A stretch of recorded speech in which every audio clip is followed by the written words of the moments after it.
Hello, I'm roshdy Ebrahim, and you're watching the Energy Economist channel. In this video, we're gonna talk about the importance and challenges of petroleum. Stay with me.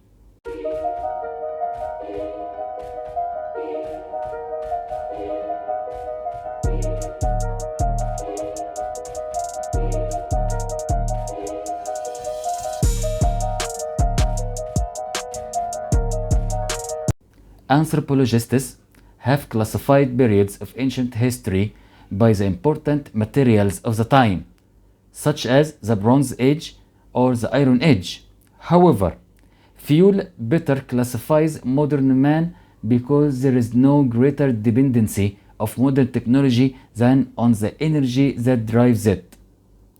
If this is the case, then the 20th century was clearly the Petroleum Age.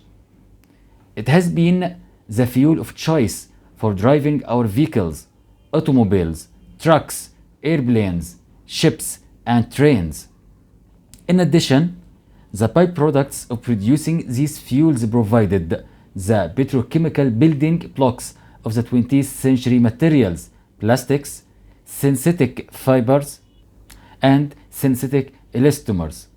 Although other forms of energy such as coal, natural gas, and nuclear energy have made their bid to overtake petroleum. The liquid state of petroleum gives it a great edge. As a result, it can be easily stored and transported in a concentrated form of chemical energy that is relatively safe. It's no wonder that in the 1970s, when we thought the supply of petroleum was running out, the consequence was a world economic and political problem, the energy crisis. However, the increased price encouraged more conservation and greater search for more petroleum.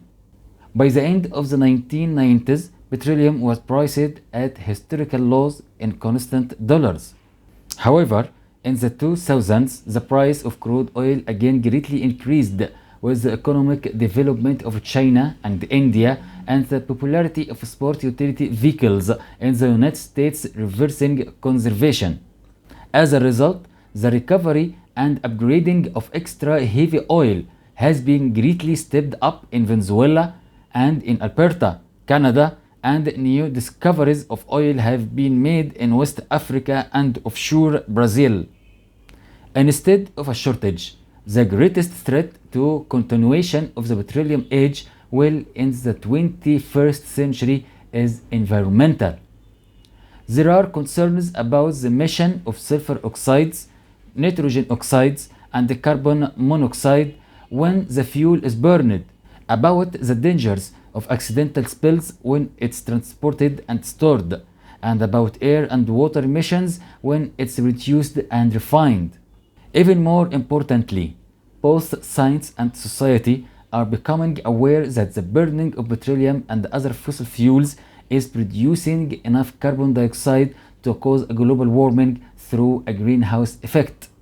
As a result, most of us wish neither to cause a significant climate change nor to pay the energy cost of a complete shift away from fossil fuels. With all this history of the technological exploitation of petroleum, there is a misconception that we completely understand the petroleum and have reached the technological limits of its conversion to fuels and petrochemicals. Nothing can be further from the truth. This is especially the case of the larger molecules in petroleum, the macromolecules or heavy oil.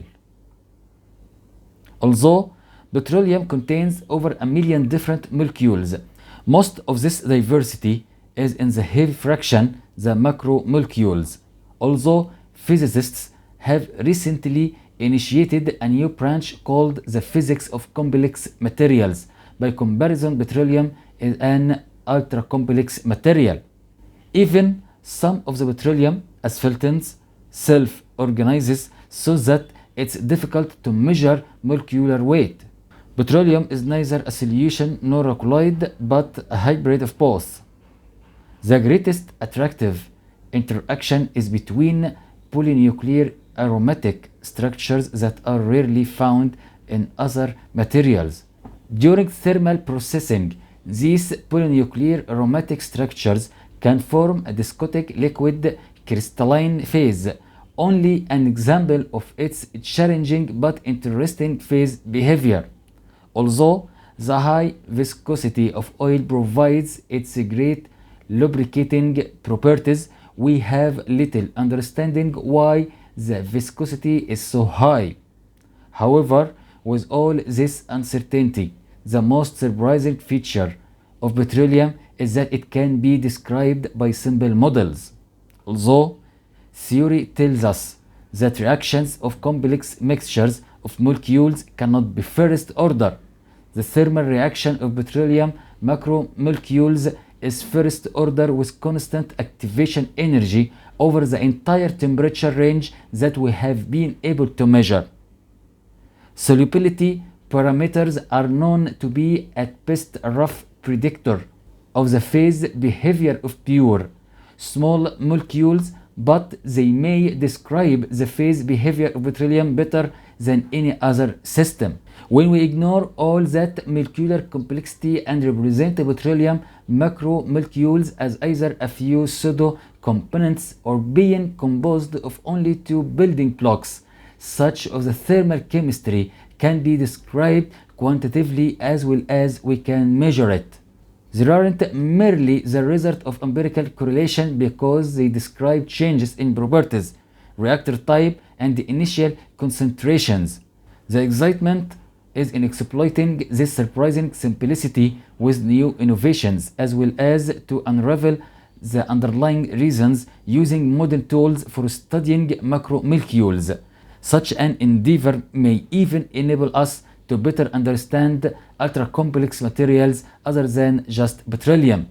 If you want to learn more about the importance and the challenges of petroleum, you could do so in my book, Economics of Oil and Gas Production, which is published on Amazon. Check it out at the link in the description. Please take a second to hit the like button, hit the subscribe button, and don't forget to also hit the notification bell. Thank you for watching and goodbye.